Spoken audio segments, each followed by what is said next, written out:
Well, hi, Grandma. I'm so happy to be here with you and for this opportunity to hear stories about our family. And I think it's so fitting that you're sitting here with all of these family pictures behind you. And I understand that you've done some preparation and have some stories that you'd like to share with us about our family. Well, thank you. I'm really delighted to do this. The concentration today is on Grandma and Grandpa. So, did you want me to start? Yeah, whenever No. you're ready, Okay. that would be great. Well, when I was very young, my mother was sick and couldn't take care of me. I was sent to live with my grandparents, along with what now we'd call an au pair. So I was also sent to them at times when my parents went away to Europe. I would live with Grandma and Grandpa. So I remember them when I was very young. And particularly, I remember when I was around 4 years old, it was either Grandma or Grandpa would hold me up to the window of their Bronx apartment because there was an organ grinder outside on the sidewalk, an organ grinder with a monkey. The organ grinder would play the organ and the monkey would dance around. And I could picture it now. Later on, for many years, when I was a child, we would go to the Bronx every Shabbos to have midday Shabbos lunch with Grandma and Grandpa and Aunt Clara and Uncle Dave and the cousins. And at that time, Grandma, I was told, Grandma would stay up all night, Thursday night, cooking the dinner. And what a dinner it was. It would start with soup, with mandolin, chopped liver, and a hot pudding, and chicken, and vegetables, and more. And everything was delicious, especially since it all had a lot of chicken fat in it. So we would all enjoy that. And then after lunch, at the end of the lunch, we would say the Birkat Hamazon. And it was the tradition in the family that each grandchild would say a paragraph. So the older cousins would read their paragraphs. And when I was young, before I learned to read Hebrew, I would sit on Grandpa's lap. And he'd say Baruch, and I'd say Baruch, word for word. And so in order to surprise everyone, when I was 8 years old, I had my brother teach me how to read Hebrew. So on one wonderful Shabbos, I was able to read it, the first paragraph, by myself. Okay. And we also sang Zmiras. And I can still hear Grandpa singing Baruch Eloheinu Shabron, and he would sing verse after verse after verse. There was also sing Nigun Bialik we used to sing that didn't have words. After dinner, after the boys, Josh and my brother David, would go out to play ball, I was sort of stuck by myself there. I used to read or sit in the living room with everybody, and the adults, Uncle Dave and my father and Grandpa, would talk. And Grandma would sit there and she'd say, have a fruit, have a fruit. But of course, we were all sort of slightly having indigestion because of all the chicken fat.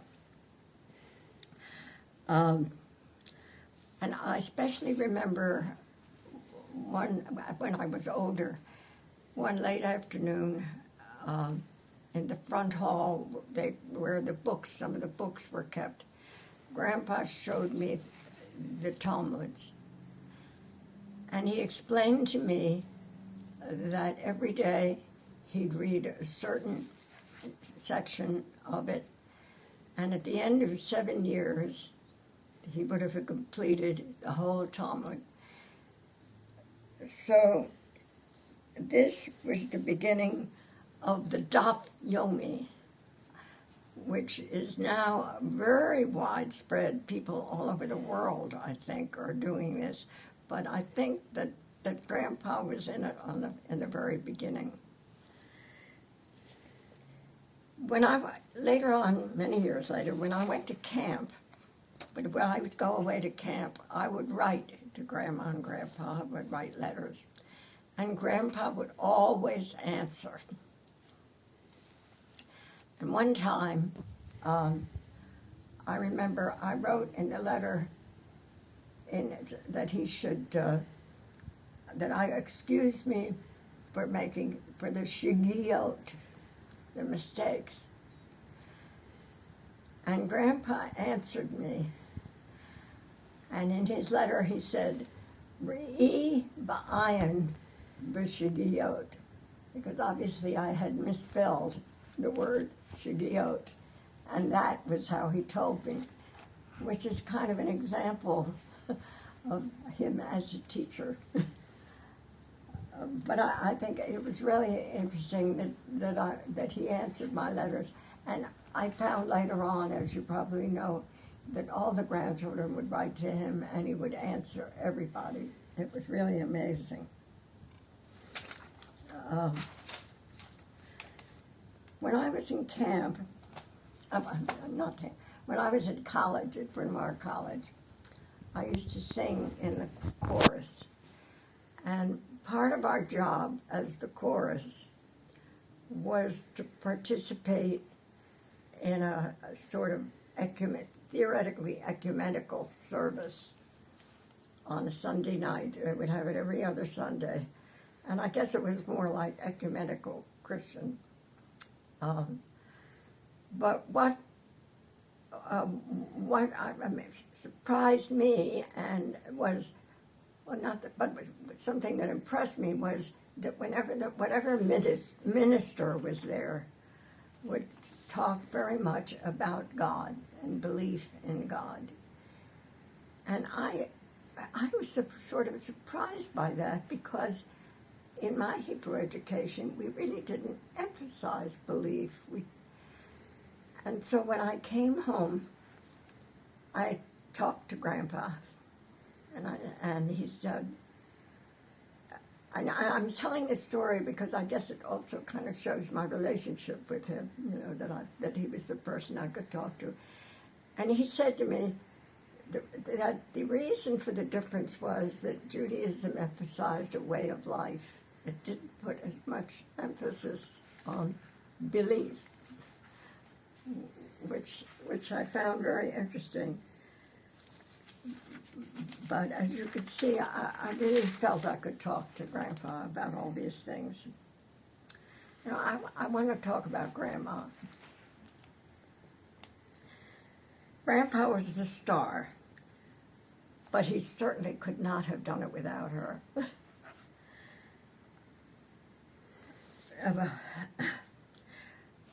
But for Grandma, later in life she suffered a stroke. The family felt that it was unsafe for her to live by herself in the apartment, and she moved in with Aunt Lee and Uncle Louie. It was very hard for her to give up her role as a homemaker. Grandpa was busy writing his book on Rabbi Akiva, and that's what she kept saying, that he was spending all his time with Rabbi Akiva. And she felt kind of left out. And she had lost her role, and it was very hard for her. One time, in earlier years when I was visiting with them in the Bronx, Grandpa showed us his letters to Grandma, which were written, his love letters to Grandma, which were written in Yiddish. I didn't understand Yiddish, but I was told that he wrote something to the effect that their angels in heaven had made many heart-to-heart conversations with Grandma. But I knew from what others said that she played a very important role in the life of the family.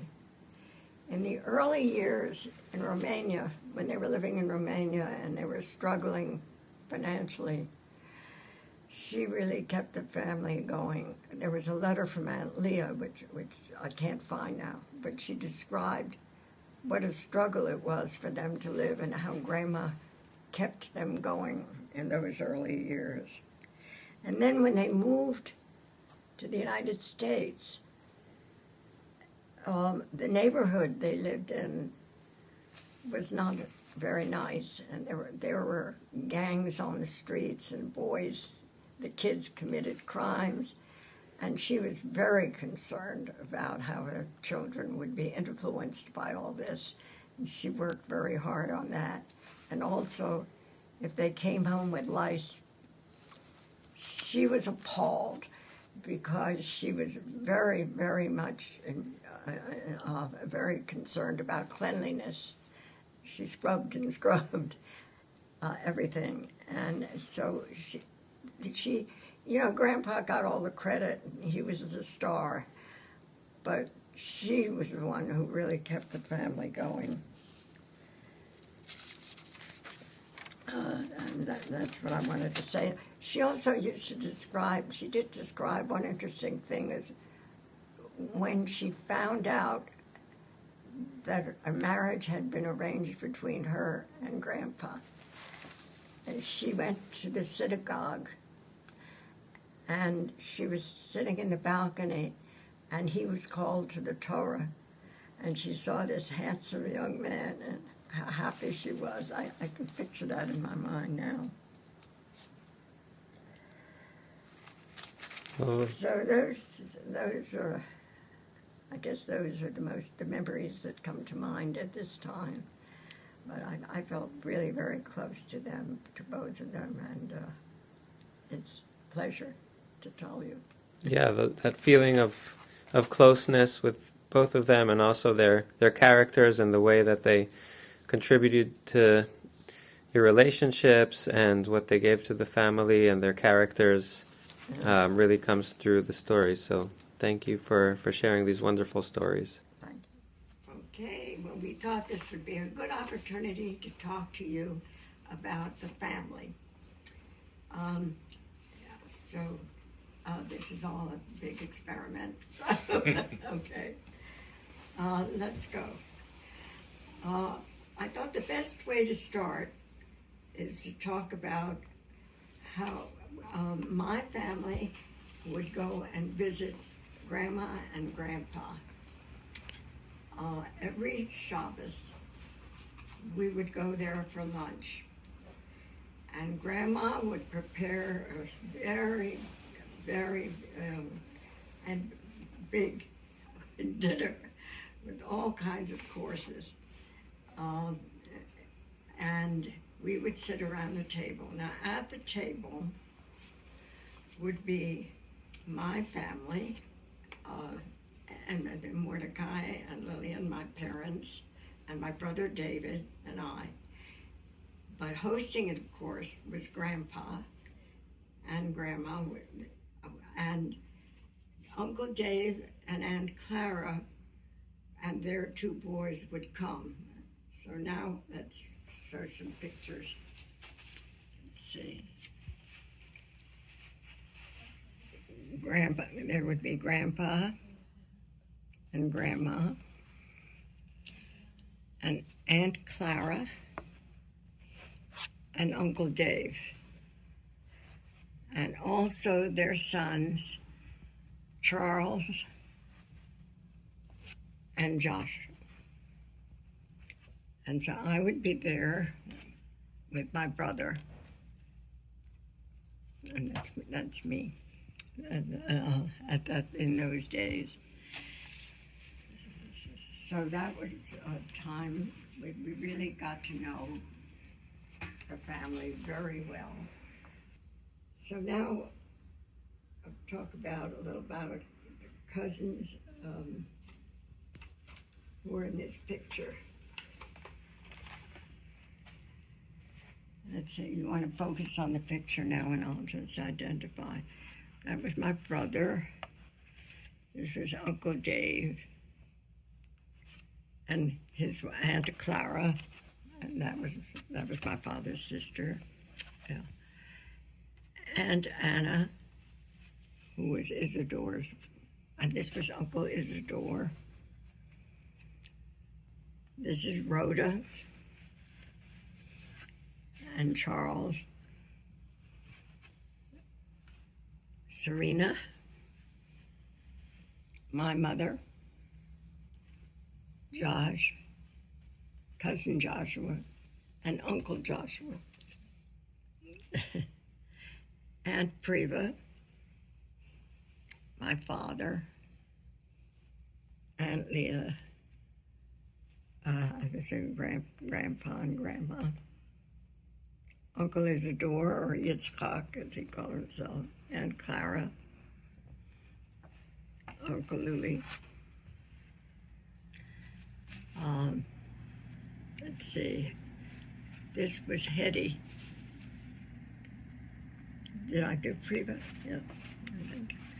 Yosef, Baruch, and Ami.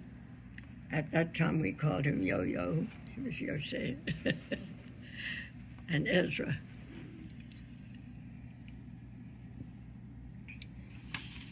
This, as I said, with this picture was the 50th anniversary of the grandparents. I had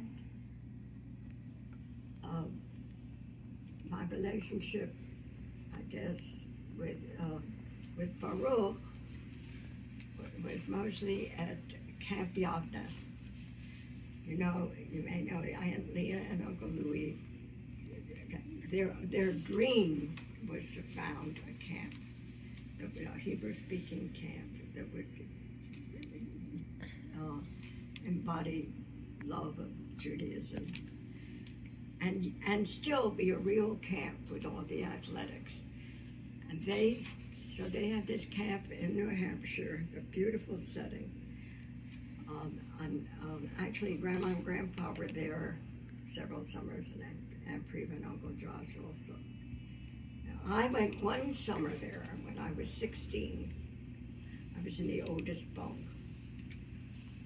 It was a Hebrew-speaking camp, theoretically.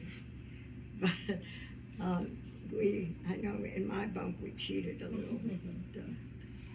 But we had classes in the morning. But what was very special about that camp was that the atmosphere was as if we were one big family. Every evening after dinner, we would go outside and do ring dances. Like one of them was Kum Bahura, Bahura, dun, dun, and dance around, and you pick a partner. And everybody in the camp participated, from the 16-year-olds to the 8-year-olds. It was very, very sweet. And that was at that camp was when I got to know Baruch. Because Baruch was also at the camp. Of course, Baruch was in a very funny position because his mother was the director. And so everybody was always, she was very strict, so people would be a little mean about her. And Baruch was part of the gang, you know. he would join in and saying things. But anyway, Baruch and I got to know each other there. And after that summer, let's see, I was 16, Baruch was 13. And after that summer, Baruch had his bar mitzvah. And we went to Boston for Baruch's bar mitzvah. And we have a picture of Baruch. What I have to say is, before the bar mitzvah, when we got back from camp, Baruch was writing letters to me every day. He kind of had a crush on me, and when at the bar mitzvah, you could see in the bar mitzvah pictures, Baruch looking up at me. It was really very sweet. So I did have a special relationship with Baruch. Let's see. I also got to know Ezra, and particularly, Ezra was 2 years older than I was. And I got to know him when Uncle Josh at one time was in the Coast Guard. He was a rabbi for the Coast Guard, a chaplain in the Coast Guard in Sheepshead Bay in Brooklyn. And we used to visit them there, and that's when I got to know Ezra, and I had a very special relationship with Ezra. Let's see.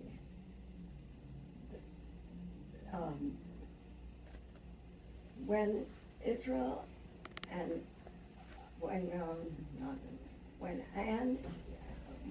Uncle Isidore and Anna and Serena and Yosef came to America. They came to America during World War II because Aunt Anne had come to the United States to get a PhD, and World War II broke out, and she was trapped in Israel. They decided she better just come to the States and join everybody. So that's when that was the first time that we got to know Serena and Yosef. And I remember when Yosef first came, he was like a hick, everyone with the expression. He didn't know American style, and it took him a while to become a regular teenage kid in the United States. And then when he came, well, what did he dress like then? He was about 12 years old. But what kind of clothing was he wearing? Short pants. He was wearing short pants. And at his age at that point, people were wearing long pants, boys were wearing long pants. So they stayed in America for a while. They were in Canada for some time, but they were United States citizens. Mm-hmm. And Yosef was drafted into the Army. And and I think at that time his parents may have gone back to Israel. In any event, he lived with us for a while. And that's when I had a relationship with Yosef. And I really had a crush on him. He was very handsome in his uniform, So we had all these things going on among the cousins. It was very nice. The Seders, I wanted to talk a little bit about the Seders. In the early years, all those of us who lived in the area had the Seder with the grandparents. And I know my job was when people washed their hands during the Seder. Mm-hmm. I was the princess going around carrying the pitcher and the towel and all that. After those years doing it with the grandparents, my family would get together with Uncle Dave and Aunt Clara's family, and we would have Seders together one night the first night at our house, the second night at their house. The other thing I wanted to talk about was Lake George. At a certain point, we used to go to Lake George in the summer. My father had managed to find a place, an island on Lake George, where we were the only people on the island. Oh. And everything on the island was tents with floorboards. And there was no electricity. We used kerosene for everything. You can imagine what the bathroom was. The water was pumped from the lake. Actually, you could drink the water in Lake George. The refrigerator was a zinc-lined hole in the ground, and the icemen used to come around in rowboats, in a rowboat, and deliver a great big chunk of ice to put in the refrigerator. Well, at that time, that was during the Depression here, when people didn't have much money. And so the relatives on both sides made coming to Lake George their summer vacation. So that was another time that I got to know the family.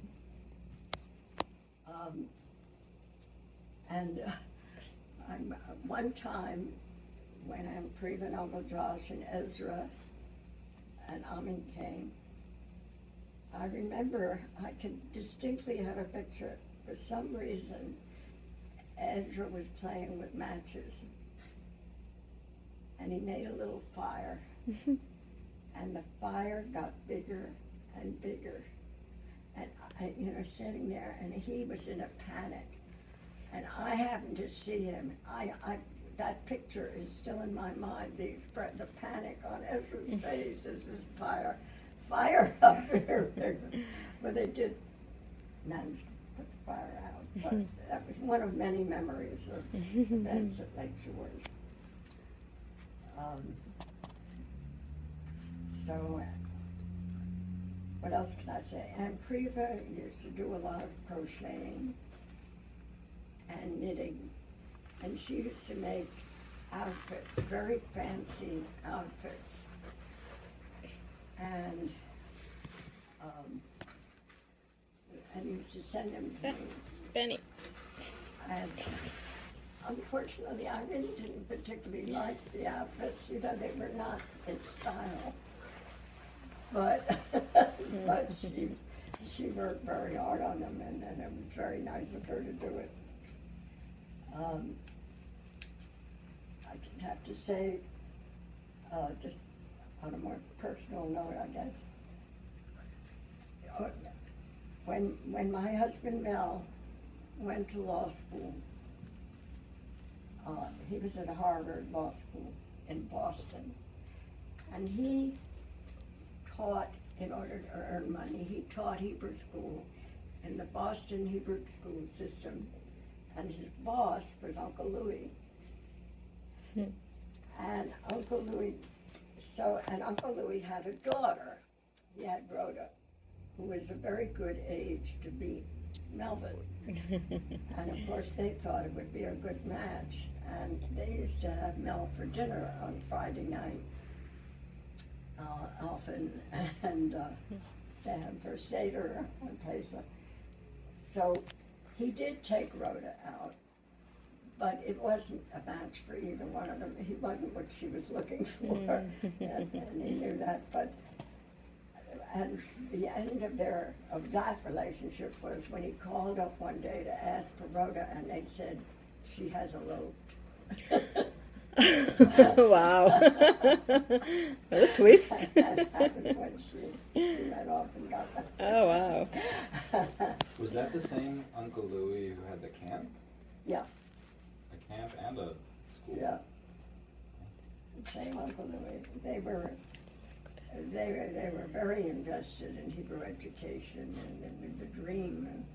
And the interesting thing about Camp Yavna is it still exists. Yeah. Mm-hmm. And it was a wonderful camp when I was there, and I think it still is.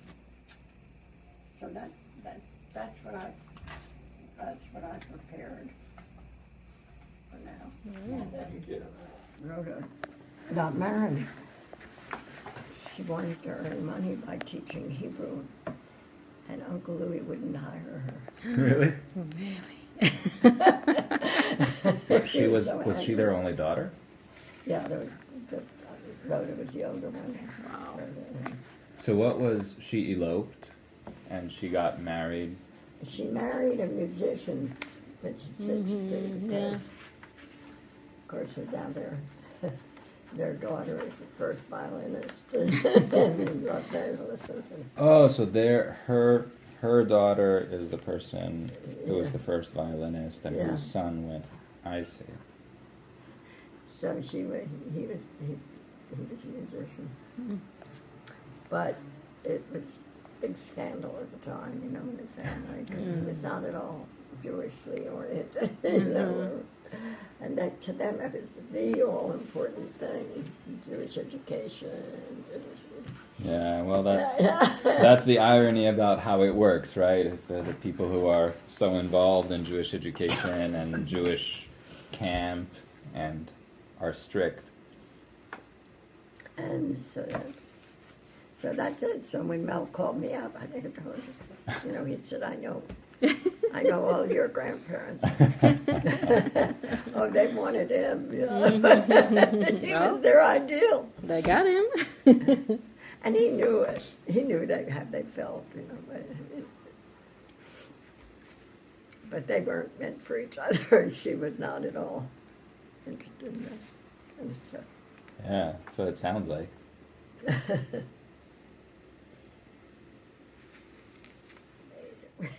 We had a live-in maid, and she would come, and because my mother couldn't, it was you're not recording. You are recording Yes. or not? Yes. Should I stop? It's part of the Yeah, story. we had a kerosene stove, and the dining room was a great big tent. It was screened in, but it was a tent. And so much company and so much food and all Yeah. that. But because we had the help, you know, it made it possible. Oh, so she came with you to the island. She Wow. was there. I shared the tent with her, actually. The sleeping arrangements were tents. They had floorboards, they were tents. Individual tents. There were 2 lavatories, Yeah. which you can imagine, no real plumbing. Yeah. But It's a different world. Must have been it was a very. dream. It Yeah. really was. Must have been really pristine and. It was over the lake. We drank lake water. Yeah, that's amazing. And would you go boating? Oh, yes. Well, we had a speedboat. Yeah. Oh, I can tell about the, you know. Well, my father commuted, actually. But my father went to work during the week and took the train to the city, came back. And we had a speedboat. My mother had to learn to drive it in order to meet him. Pick him up. We had to pick him up each Yeah. time. And one time we were going to pick him up, and we had relatives from the other side of the family there. And everybody in the boat, including a dog. And we ran out of gas in the middle of the lake. No. That made a wonderful story when we talk about our vacations. You know. There was another time when we went up there, and all of the silverware fell into the lake. Unloading it onto the boat. So we had to pay. There were these kids who dove and picked up a spoon at a time and a fork. We had lots of adventures there. It must have been. It was real silver at the time. No, it No? was silver plate. Yeah. Okay. And my uncles, mostly the uncles from the other side of the family, would come, and they would take me fishing with them in a boat. They made me bait the hook. But I put the worms on the hook. But it was a dream, that place. We went 2 summers and we did it Oh, only you were there twice? twice. Yeah. But the whole summer, we Yeah. stayed the whole summer. The whole time, yeah. I wonder what's there today. Yeah, I looked at a map. I could see it was called Ranger Island. It was just, we had the whole island. It was very unique. I'm not sure what's going on with it now. Yeah. Yeah.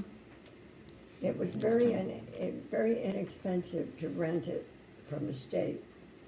The expense part, the people who were there before us sold us the speedboat. Yeah. That was extra. But Yeah. you had to have a speedboat. We had a speedboat, a canoe, and a rowboat. Sounds fun. Yeah. Yeah. Mm-hmm. And she took care of it. They had nurses, but it was really hard on Uncle Josh. They gave him a pregnancy, so I'm giving them their bedroom, and so he yeah. felt a little displaced, I think. Really? Yeah, and whatever it was, my father was very devoted to my grandfather, and my father used to go down once a week and visit, and talk, and Ami's recollection is that Grandpa and my father would be talking and laughing, and he never did it that with his parents. Okay. And I think Ami resented that connection. It was interesting. It was a whole different perspective. Yeah. Well, he has to come here, and we can have a battle of recollections. Yeah, my father, really worshipped his father, so, and they had a nice time together.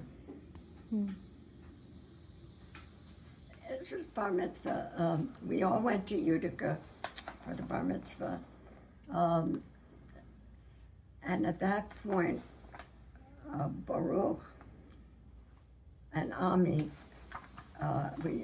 you could see from the picture they were little.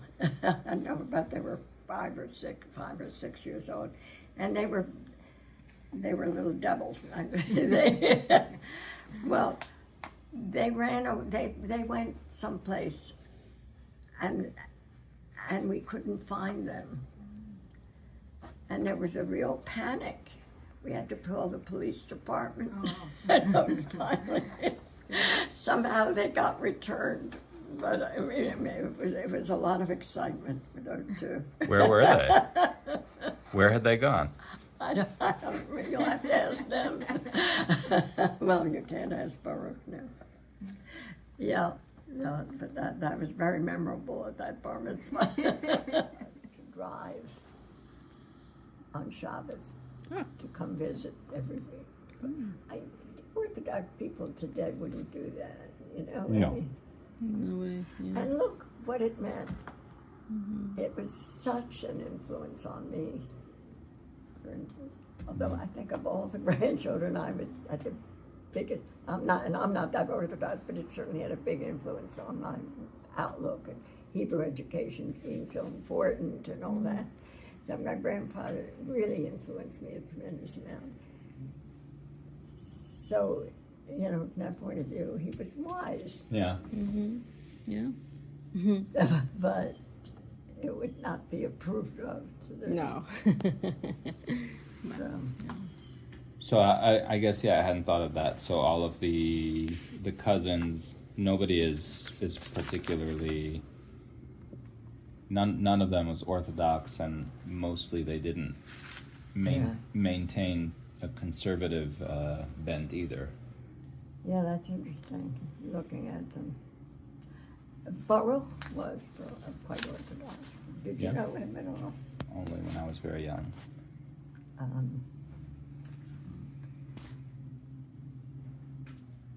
Yeah, none of the others. Rhoda certainly not. No.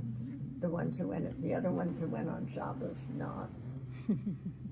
Yeah. I mean, my brother was somewhat, but I guess of all of them, I was the one when you think about it, and Baruch.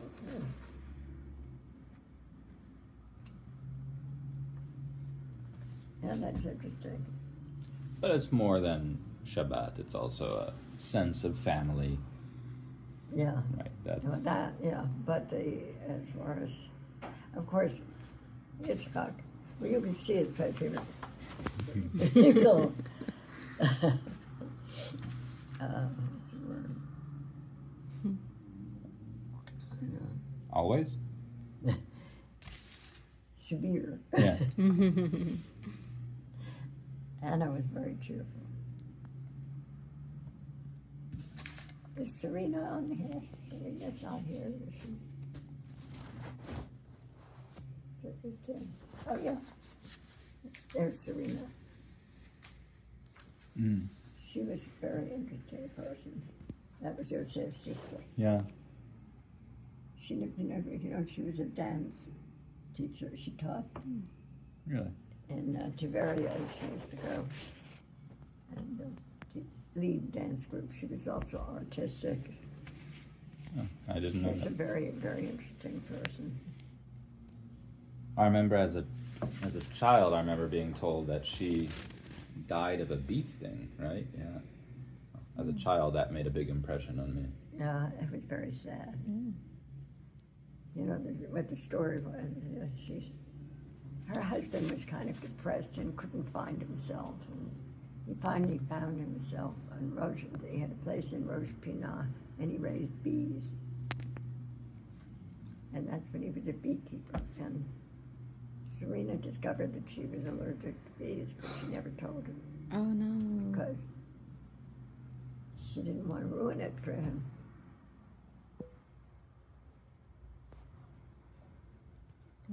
Yeah. It's an ironic story. A sad story. Yeah. Yeah. And it's, yeah. Yeah. So we had some connection with their daughter. Ayla, what's her name? Do you know her daughter? She's in Israel. When her father died, or she came to her aunt that we knew, took her in for a while. Her parents, whatever it was. She was with us one time for a Seder. And we fixed her up with some date and a guy in town who's a lawyer now. And he always remembers that date with her. He always tells me about how he remembers how we took her out. Yeah, I know all these connections with this family.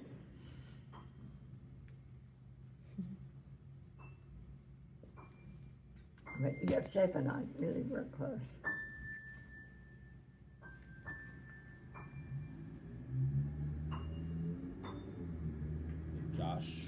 The Joshes, did you have any relationship with them?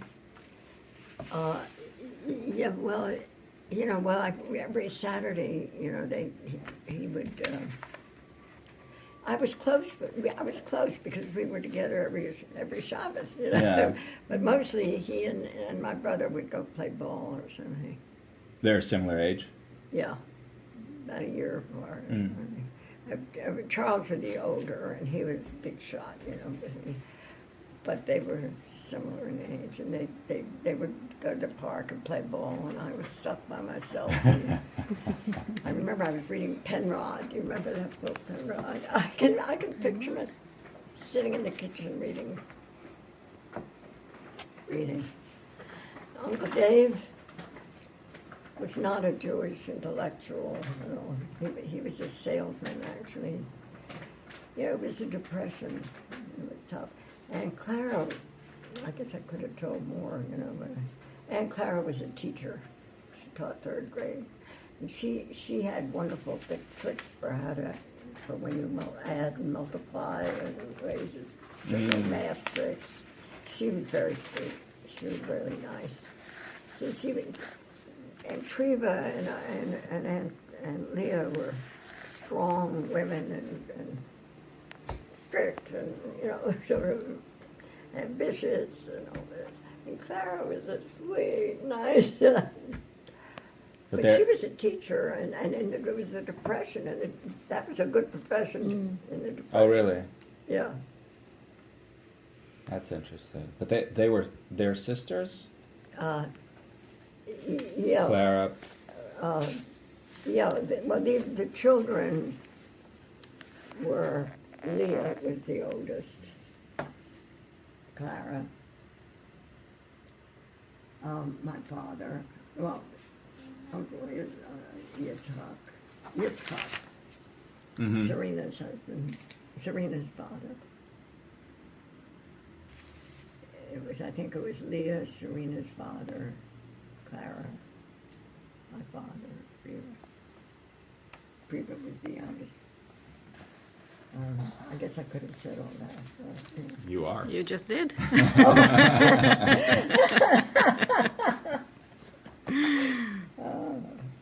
Very good.